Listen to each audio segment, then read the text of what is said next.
Tobago East.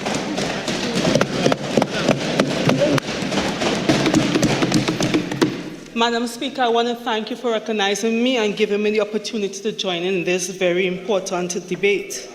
Madam Speaker, I wish to start off by commending the Minister of Finance as well as the Minister of Planning and Development and their respective teams for a very progressive, well-detailed budget presentation. Madam Speaker, the theme was not chosen at random. It symbolizes a sacred covenant between the government and the people of Trinidad and Tobago, steadfast and resolute, forging pathways to prosperity, clearly signals our government's continued unwavering commitment to ensuring a sustainable future for every citizen. We wholeheartedly recommit to visionary leadership and effective governance dedicated to shaping a future of boundless opportunities for every Trinbagonian man, woman, boy, and girl. Madam Speaker, it is very easy to sit on the sidelines and pontificate when one does not have the responsibility of approximately 1.5 million lives. When one isn't directly accountable for the well-being of 1.5 million lives, it is simple to make grand promises and propose flawed policies. When one does not have ultimate responsibility for 1.5 million lives, one can easily say, as the leader of the opposition did, lie, cry, and mama guy, in response to a national budget. Madam Speaker, there is an African proverb. Member for Tobago East, there's a particular word that you use. Okay, I'll ask you to withdraw it, Minister. I withdraw that word, yes. Madam Speaker. Madam Speaker, there is an African proverb which says the weight of the salt is felt by the one carrying it.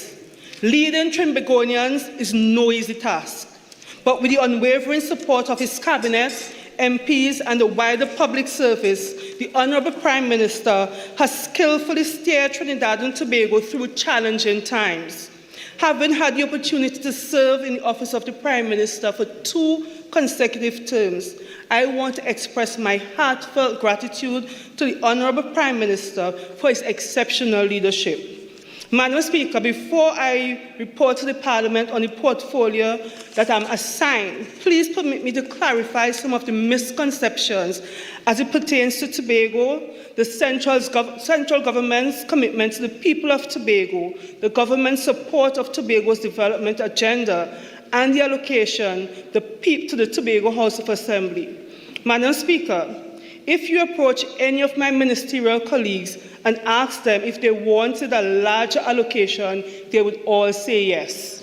If you ask the Honourable Minister of Finance if he wanted to have a larger allocation for his ministry to execute his work, he would say yes. It is safe to say we all can call for more, but what we have to do is work within the parameters of what has been allocated and make the best of it.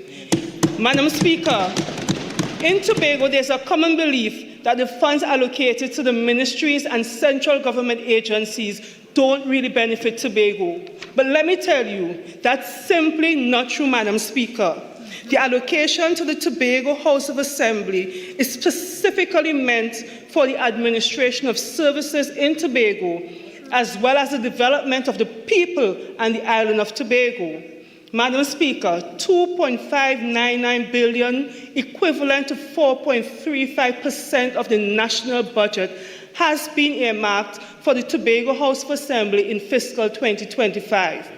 This allocation is specifically designated for the administration of Tobago's business, ensuring direct and tangible benefits for the people of Tobago. Madam Speaker, this sum does not include an additional 678.5 million that has been allocated to various ministries and state agencies to execute major projects in Tobago in keeping with their obligations under the 6th schedule of the THE Act 40 of 1996. Madam Speaker, whenever national programs are being discussed around the cabinet table, my colleague, the Member of Parliament for Tobago West, and I have always advocated for Tobagonians to be beneficiaries. We have always sought to ensure that our constituents benefit fully and equitably from the national programs. The citizens of Trinidad may not see direct benefits from funds allocated to Tobago. On the other hand, Tobago has undergone significant development in both its social and physical infrastructure due to direct involvement of the central government. This progress has been achievable through the unwavering dedication of various ministries and agencies, making use of their allocated budgets and receiving support from the central government to drive Tobago's development agenda. The positive impact of these advancements is clearly evident through the enhanced quality of life and the emergence of new opportunities for Tobago's residents. Madam Speaker, I just heard the member for Chaguanas West complaining about water. Chaguanas East complaining about water. Madam Speaker, I'm very fortunate in Tobago and in Tobago East that the Ministry of Public Utilities and WASA has been ensuring that Tobagoans receive water. Madam Speaker, water to bus pipeline. By way of illustration, Madam Speaker, of how Tobagoans benefit directly from allocations of central government and the ministries and agencies, I want to use the Ministry of Social Development and Family Services as my first example. The Minister for Social Development and Family Services just spoke, but what she did not do is break out the numbers and the figures specific to Tobago. Madam Speaker, under the Ministry of Social Development and Family Services, 6,471 Tobagonians benefit from approximately $195,935,520 annually in welfare benefits. That sum represents, Madam Speaker, beneficiaries of the Senior Citizens Pension, 4,088 at a monthly expense of $40,443,750. Public Assistance Grant, 364 beneficiaries in Tobago at a monthly expense of $503,550. Disability Assistance Grant, 387 beneficiaries in Tobago at a monthly expense of $780,100. Disability Assistance Grant, minors, 131 beneficiaries in Tobago, a monthly expense of $201,000. Food Support Program, Madam Speaker, 701 beneficiaries in Tobago at a monthly expense of $399,560. 6,471 Tobagonians benefiting monthly from $16,327,960 directly under the Ministry of Social Development and Family Services. Madam Speaker, under the Ministry of Housing and Urban Development, Home Improvement Subsidy and Home Construction Subsidy Program, $3,690,000 was distributed to 120 beneficiaries in Tobago. The total number of disbursements for Tobago under the subsidy program since 2021 is 232 beneficiaries, valued at $7.85 million, Madam Speaker. That is an allocation under the Ministry of Housing and Urban Development directly benefiting Tobagonians. Within the last fiscal period, under the Ministry of Public Utilities, Madam Speaker, 1,640 Tobagonians benefited from the Community Water Improvement Program. 14 households in Tobago benefited from the Utilities Assistance Program, and 11 persons benefited from the Residential Electrification Assistance Program. Madam Speaker, I heard the member for Siparia mention earlier in her contribution that the Children's Authority needed to be decentralized, and when she gets back there, she would decentralize the Children's Authority. But Madam Speaker, despite her wishful thinking, Despite the honourable member's wishful thinking, Madam Speaker, I wish to assure the honourable members, as well as the rest of Trinidad and Tobago, that the Children's Authority is already using a decentralised model. Madam Speaker, in Tobago, personnel costs associated with operations of the Children's Authority's facilities in Tobago for the last fiscal period amounted to $3,646,336.75.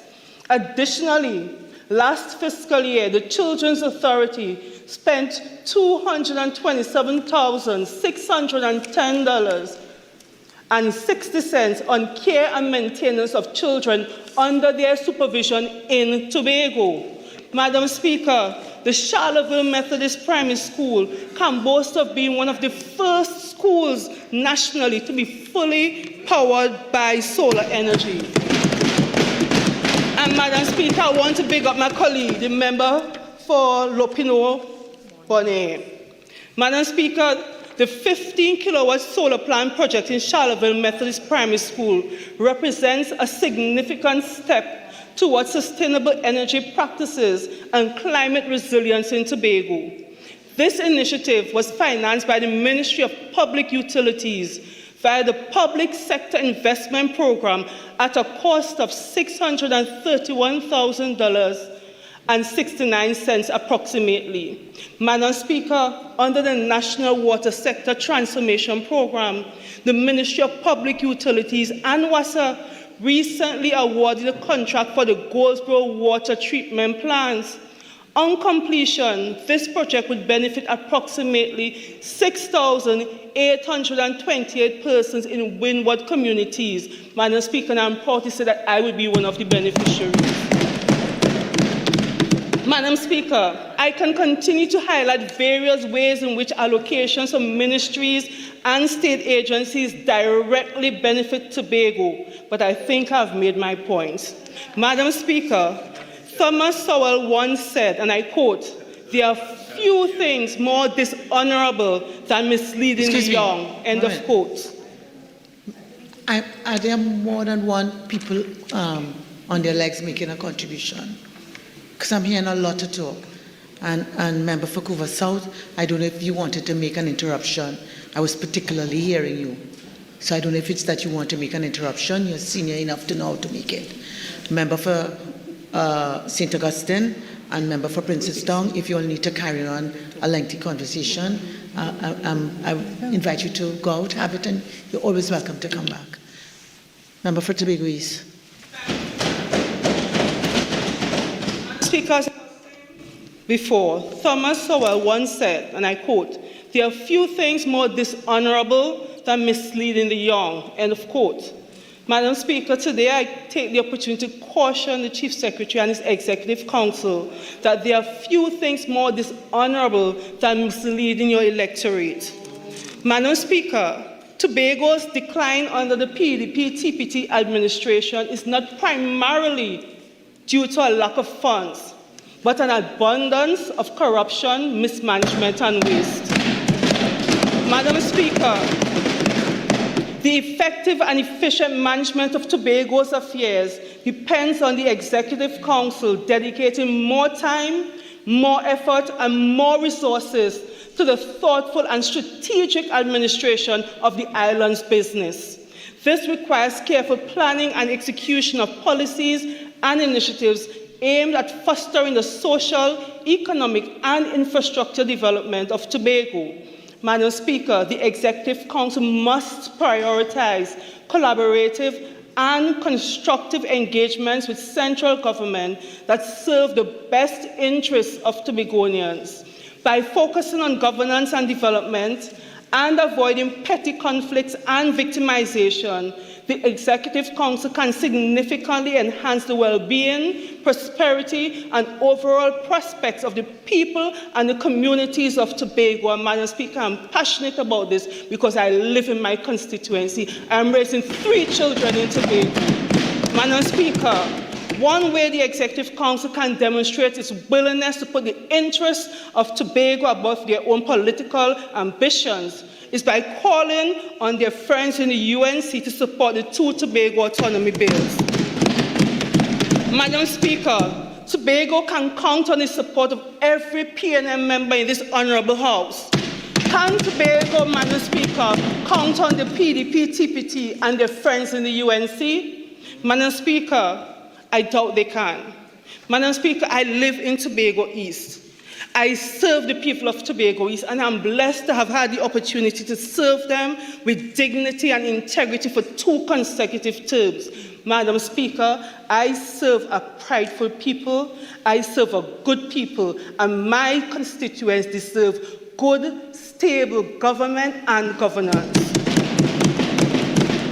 Madam Speaker, Tobago East is ripe with potential.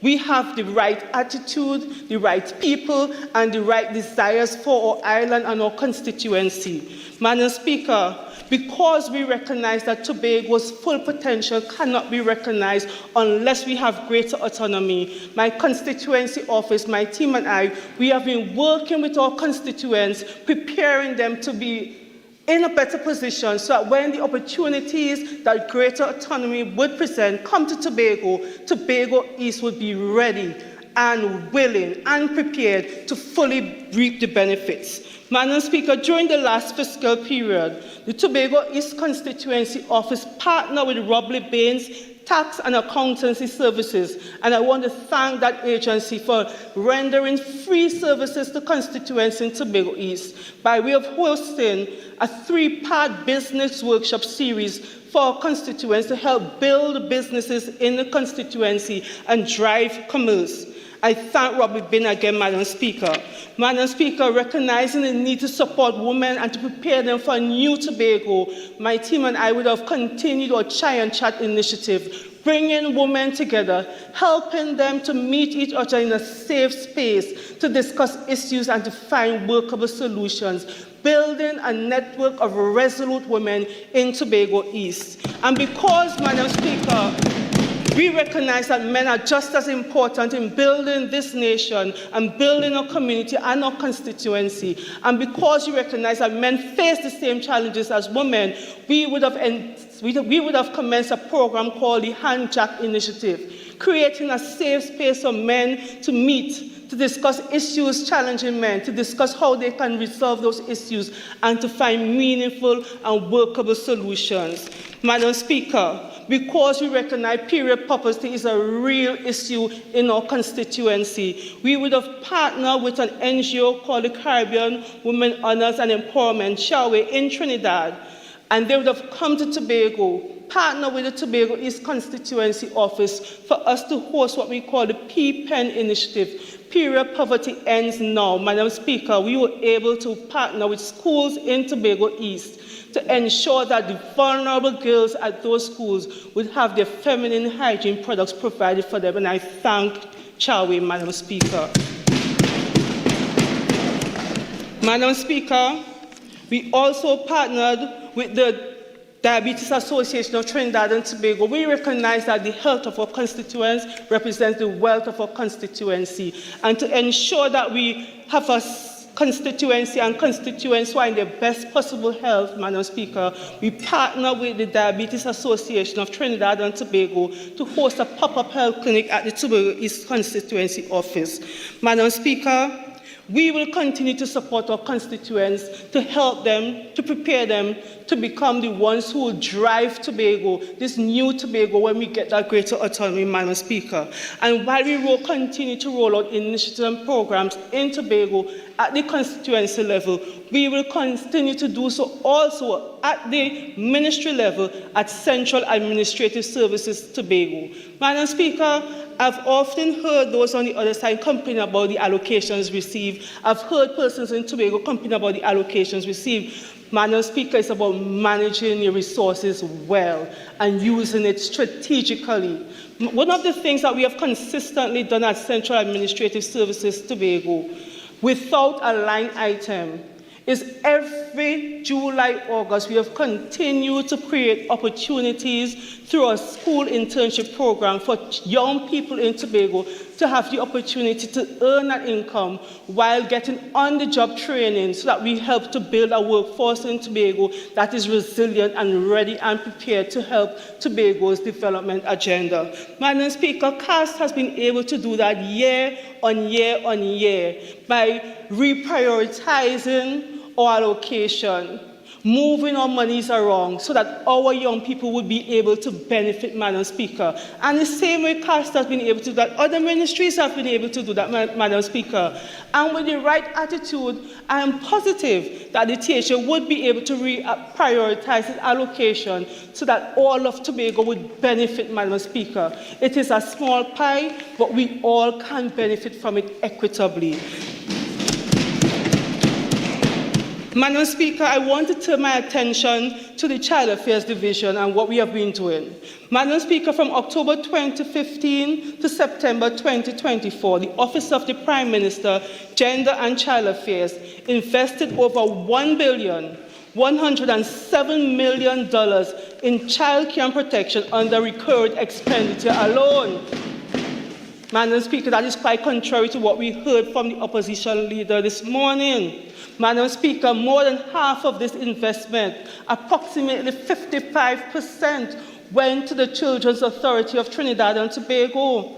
Over $494 million was invested in the care and protection of children in community residences. Again, Madam Speaker, this is only recurrent expenditure and it does not include investment made by other ministries and agencies in the child care and protection system.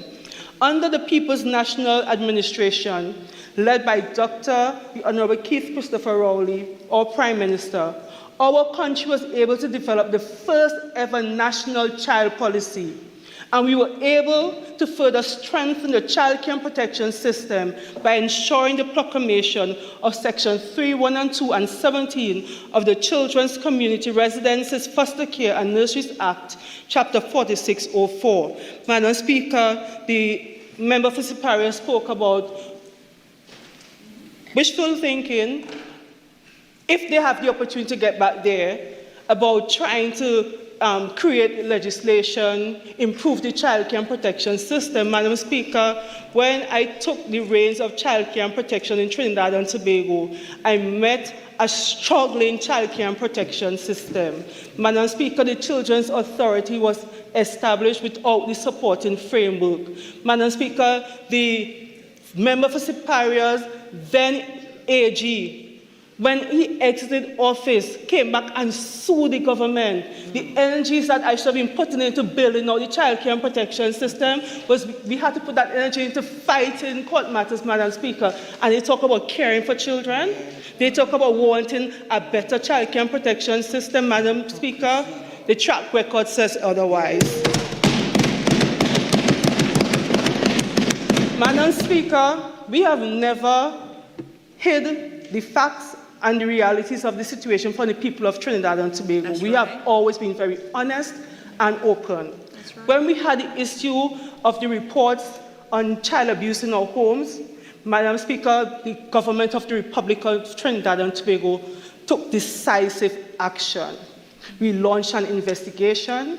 There was a report emanating from that investigation.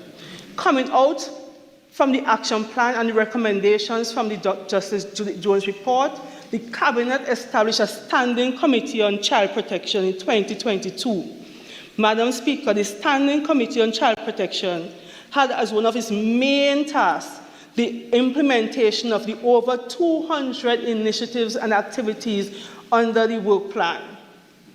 Madam Speaker, I am proud to report that 82% of the work plan activities were either completed or have commenced and are in progress.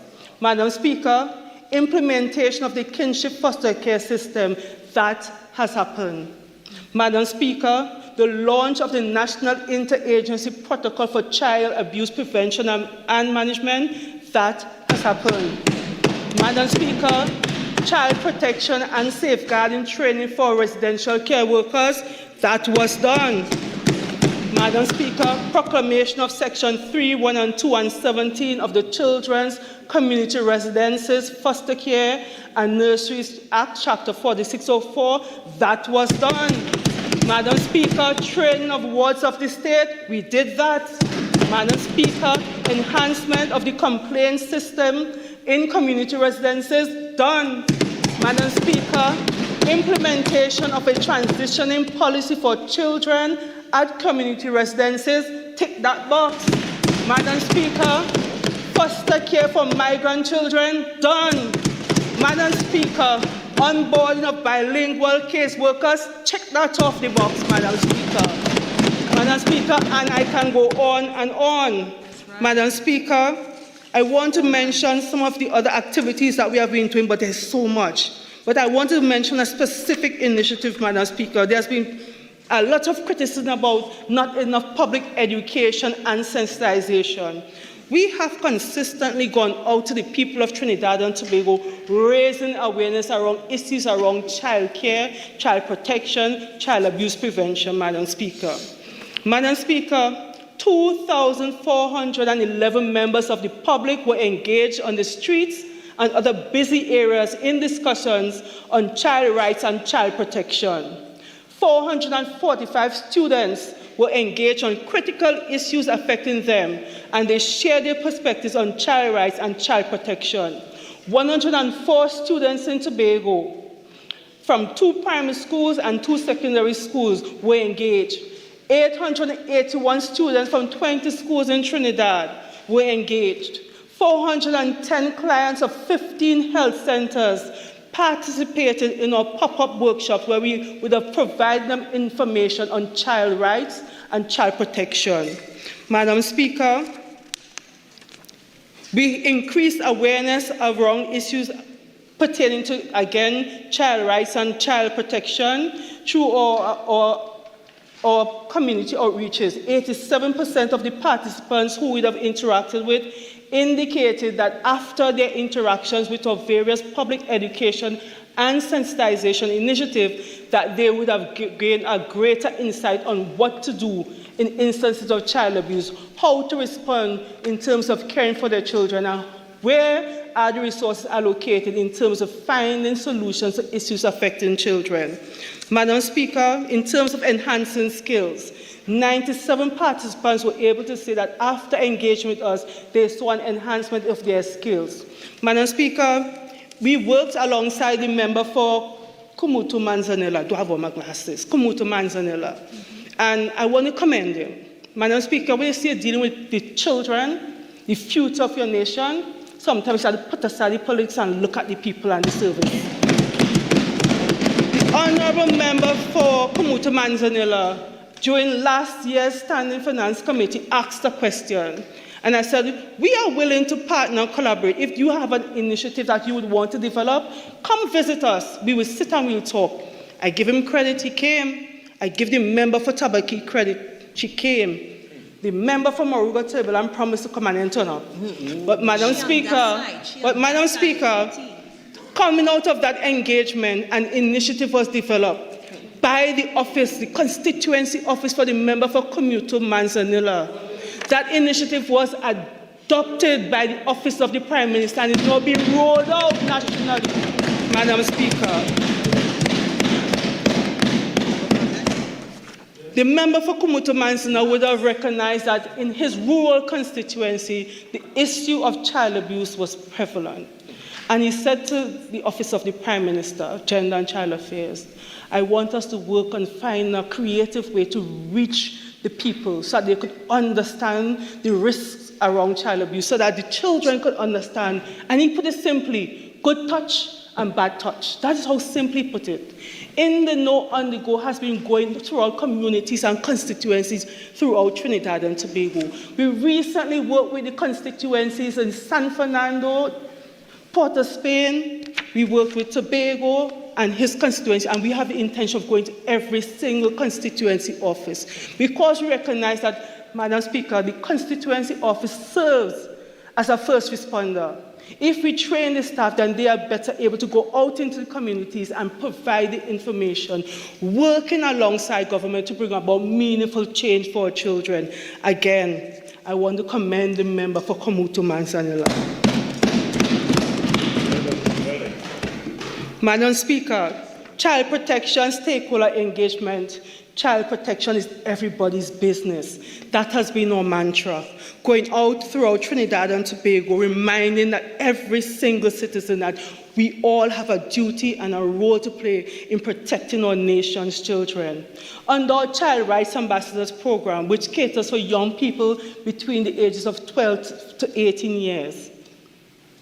In fiscal 2024, we trained a further 26 child rights ambassadors, bringing our total number of child rights ambassadors in Trinidad and Tobago over the last few years to 389, Madam Speaker. Madam Speaker, those 389 child rights ambassadors, through their work, will have been able to reach over 400,000 persons in Trinidad and Tobago, directly impacting them and engaging them on the rights of children. And while teaching them about the rights of children, also reminding children about their responsibilities that accompany their rights, Madam Speaker. Madam Speaker, I spoke about training wards for self-sufficiency. Madam Speaker, we went into our community residences and we engaged some of our young persons who are getting ready to transition out. Following our training, 57 residents would have benefited, Madam Speaker. And out of the 57 residents who would have benefited in 2023, we were able to provide scholarships for 3 of our young persons transitioning out of homes, Madam Speaker. That is commendable. Madam Speaker, we would have provided support for civil society organizations under the payment per child system. They talk about needing to review and revamp the way we manage the child care and protection sector, and we have been doing that. We have been systematically looking at the gaps and how we can close those gaps. We have been systematically reviewing the way we work with our stakeholders. Madam Speaker, I am happy to note that 25 community residences that provided care for 376 children in fiscal 2024 would have benefited from $8,366,720.23. And Madam Speaker, I want to big up the Minister of Finance. Madam Speaker, there's a joke in the cabinet that I like to beg. There's a joke I like to beg. But Madam Speaker, whenever it comes to matters pertaining to our children, the Minister of Finance has always been very generous. And I want to say thank you on behalf of the children of Trinidad and Tobago. Madam Speaker, as it pertains to subventions,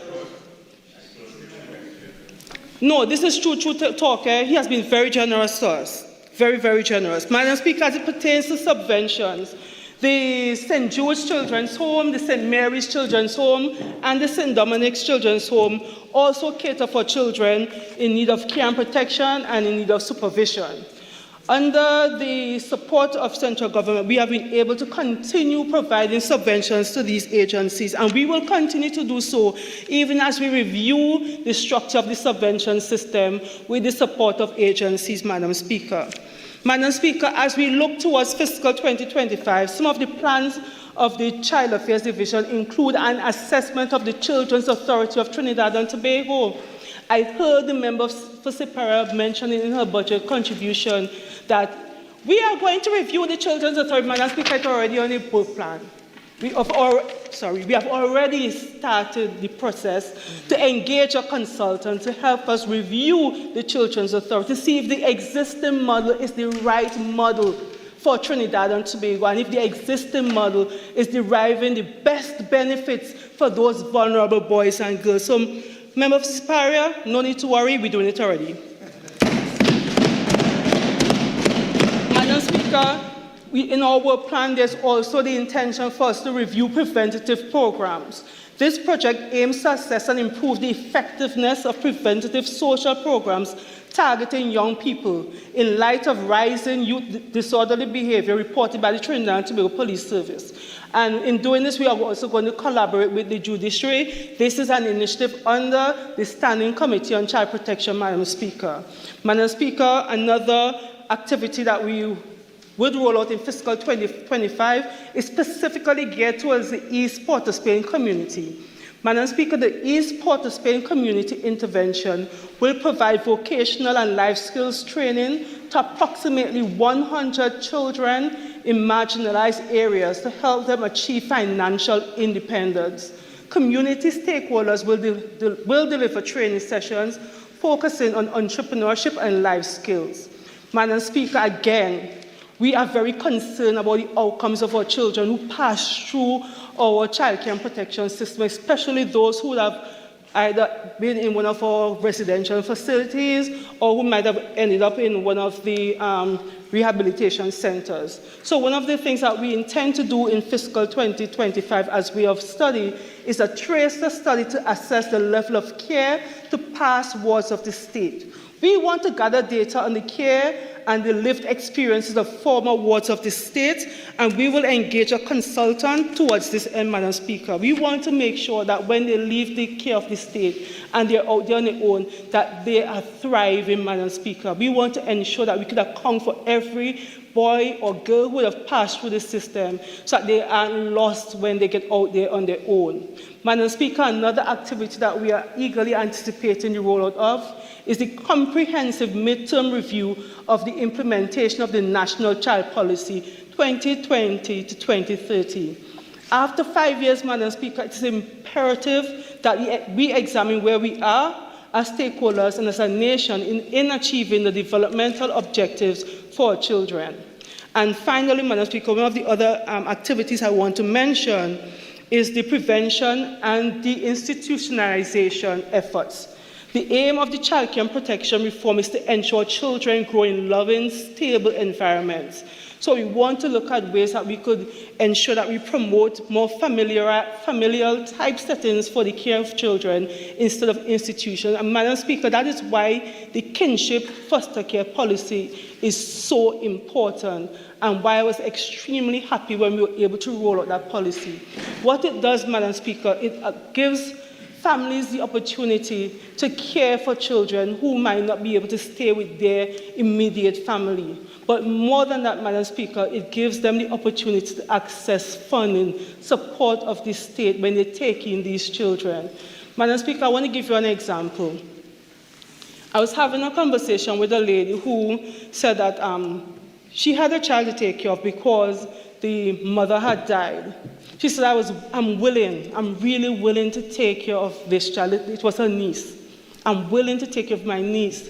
But she said, I don't think I could make it financially. I already have 3 children that I am struggling to care for.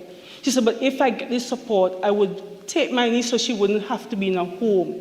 Madam Speaker, the kinship foster care policy would have allowed that aunt the opportunity to care for her child and that child not having to go into a home. Madam Speaker, that is what we are doing, ensuring that our children get the best possible outcome. We have always been guided, Madam Speaker, by the best interests of the child principle, and we will continue to use that as a driving force as we continue to improve the child care and protection system in Trinidad and Tobago.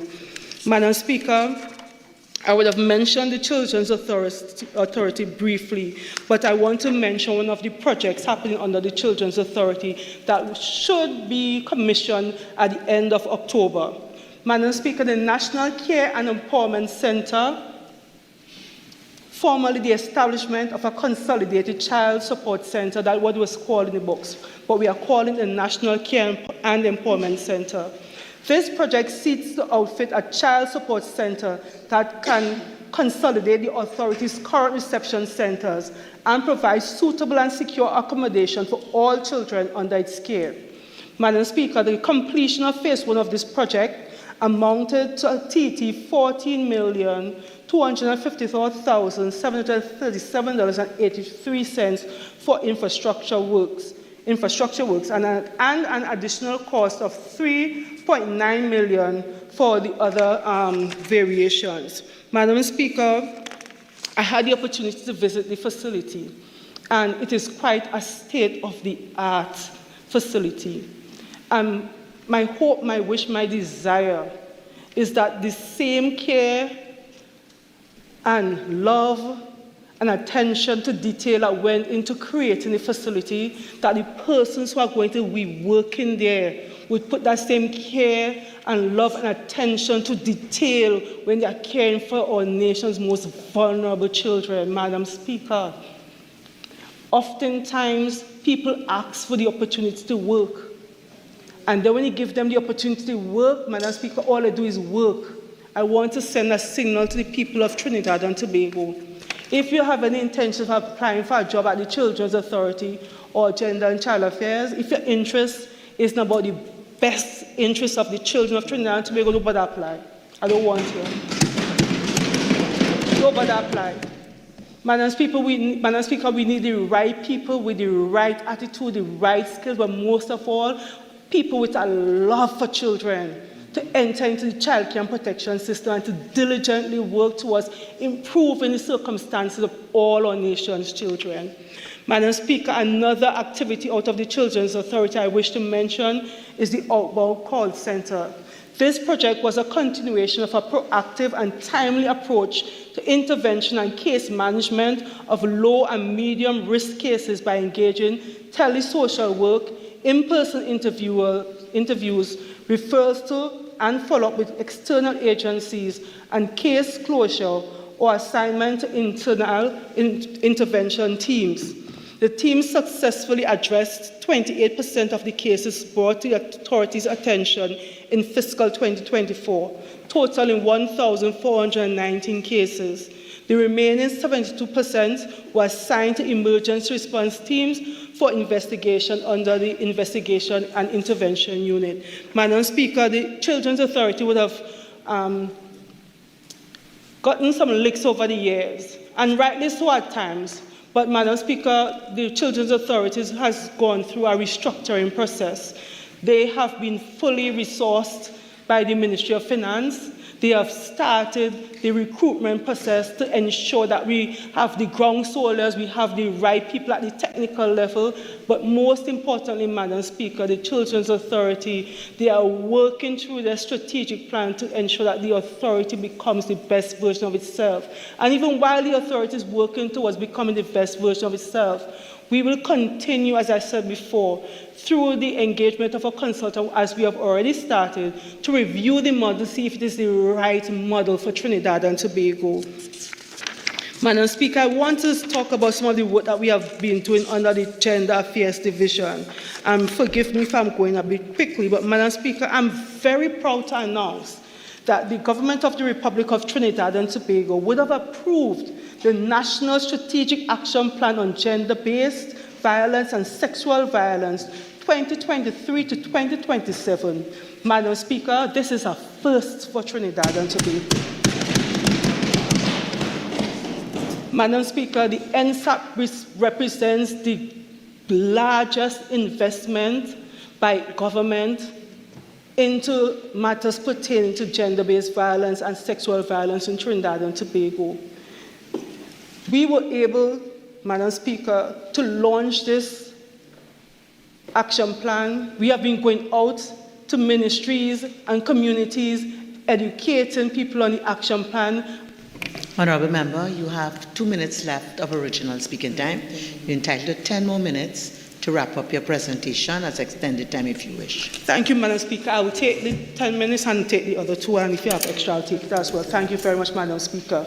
Madam Speaker, I want to let the public know that when we say the NSAP is for every citizen in Trinidad and Tobago, and we all have a part to play in ensuring this NSAP is successfully implemented, that is a fact, Madam Speaker. And to demonstrate that, we would have received the support of the UN to create a Braille version of the NSAP so that visually impaired persons would be able to become partners in this process of ending gender-based violence in Trinidad and Tobago.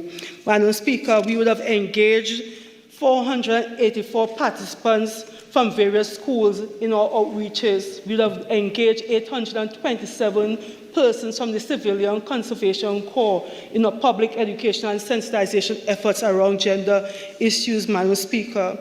Madam Speaker, a total of 265 youth, both male and female, were reached through our Spark initiative. We have engaged police youth clubs. A total of 127 young persons from various police youth clubs across Trinidad and Tobago were trained so that they become first responders in communities and agents of change as we work towards ending gender-based violence in our society.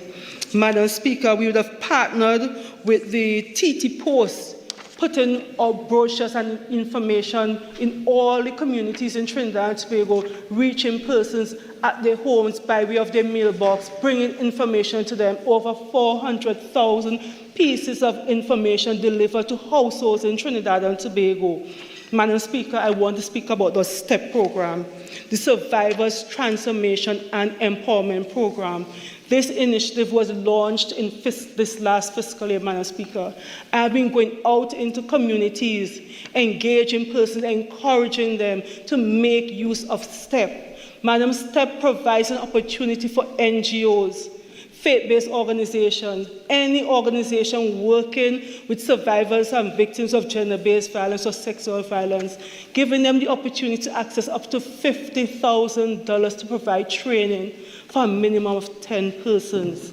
Madam Speaker, under STEP, survivors, both male and female, of gender-based violence, domestic violence, sexual violence, have the opportunity to either access a grant funding towards a business, put to use towards their business, enhancing their existing business or establishing a business, or using it as a scholarship where they could get training, Madam Speaker. The reason why we implemented STEP, when we reviewed some of our clients from our shelter, Madam Speaker, and we do have a shelter, a national shelter, where we accept women and their dependents 18 years and under. Some of our clients, if they won't come back to our shelter, were re-entering other shelters. And when we did our analysis, we recognized that one of the main reasons they were re-entering shelter programs was because they were financially dependent on the perpetrators. And we recognized that we needed to step up and get something in place to help them to become financially empowered. So STEP is there, available to all those persons who might have been victims. And again, I want to stress, STEP is not for women only. If you are a man out there and you are a victim of domestic violence or gender-based violence, you can access the STEP program. STEP is about men and women who are victims and survivors of gender-based violence in Trinidad and Tobago. Madam Speaker, we also launched our Women's Economic Empowerment Program, what we call a Women's Village. Madam Speaker, over 300 women from communities throughout Trinidad and Tobago would have benefited from the Women's Village. We hosted a Women's Village in Macoya, one in Tobago, one in San Fernando. The next projected location is Diego Martin, Madam Speaker. The Women's Village bring women together in a space where they could have the opportunity to promote their business or learn how to establish a business because we have the resources right on spot. I want to encourage the citizenry to make full use of the Women's Village. Madam Speaker, I wanted to go on to CAS, but I'm running out of time. But as I speak to the people of Trinidad and Tobago again, Madam Speaker, I want to mention that despite the fact that Central Administrative Services Tobago would have had, and we are responsible for the Met services in Tobago, despite the fact that we have had a minor fire at the facility, we continue to be able to provide reliable, real-time information as it pertains to weather for Tobago, as well as supporting the services offered to Trinidad as well. Madam Speaker, over the years, we would have been able to acquire state-of-the-art equipment for Met services in Tobago, ensuring that we are one step ahead of the technology, of the time, and ensuring that we have been able to provide reliable, timely data for Trinidad and Tobago and sometimes for the region, Madam Speaker. Madam Speaker, again, under Central Administrative Services Tobago, I heard the member for Chaguanas East mention that that not enough energy and effort is being put into digitalization. Madam Speaker, at Central Administrative Services Tobago, we have been able to enhance the way we do our business. For example, we have an electronic child tracking and monitoring system at CAST. We are one of the first ministries to do that, Madam Speaker. We are able to, when persons are now leaving or retiring, it is easier to locate their files and to start processing their benefits because of that file tracking and monitoring system that we would have implemented at Central Administrative Services Tobago. Madam Speaker, again, under my portfolio, we have responsibility for the National AIDS Coordinating Committee, and we continue to partner with the Ministry of Health, ensuring that we try to control the spread of HIV and AIDS in Trinidad and Tobago, as well as other sexually transmitted infections, by engaging our young people and building meaningful collaborative relationships with stakeholders throughout Trinidad and Tobago and the wider region. Madam Speaker, I want to assure the people of Trinidad and Tobago, that your government remains committed to your safety, your well-being, and your ability to thrive in Trinidad and Tobago. We recognize that, yes, there is work to be done, and we have the will, the desire, and the capacity to get the work done. Madam Speaker, we recognize that for Trinidad and Tobago to thrive, for Trinidad and Tobago to prosper, what we need is not just an all-of-government approach, but a whole-of-society approach.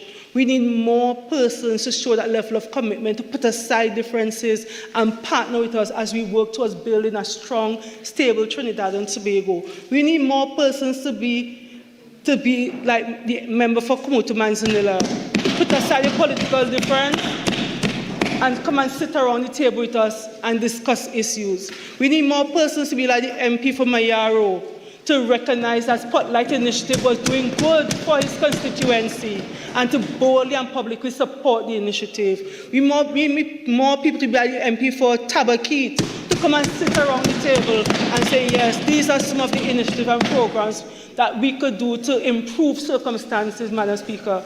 Madam Speaker, and I see my friends for a point up here smiling at me, Madam Speaker. Even though you may not agree with me, Madam Speaker, there are many times when he will offer words of encouragement, and we need more people like him to offer words of encouragement. When they recognize, Madam Speaker, that good work is being done, but they're afraid to say it publicly. Madam Speaker, again, I want to commend the Minister of Finance. I want to commend the Minister of Public Utilities. I want to commend each and every member of the government bench, all my colleagues. I want to commend them for their dedication, their hard work, and their resilience. But most importantly, Madam Speaker, I want to commend my colleagues for serving the people of Trinidad and Tobago with integrity, with pride, Madam Speaker. Madam Speaker, it's no easy task to serve, but we have done it with dignity and with class. And Madam Speaker, I am thankful for the opportunity that I was being given by the people of Trinidad and Tobago. I want to thank the Prime Minister for his visionary leadership. Madam Speaker, the Honourable Prime Minister has been able to take Trinidad and Tobago through some murky waters. And Madam Speaker, I declare and I decree that his work will not go in vain.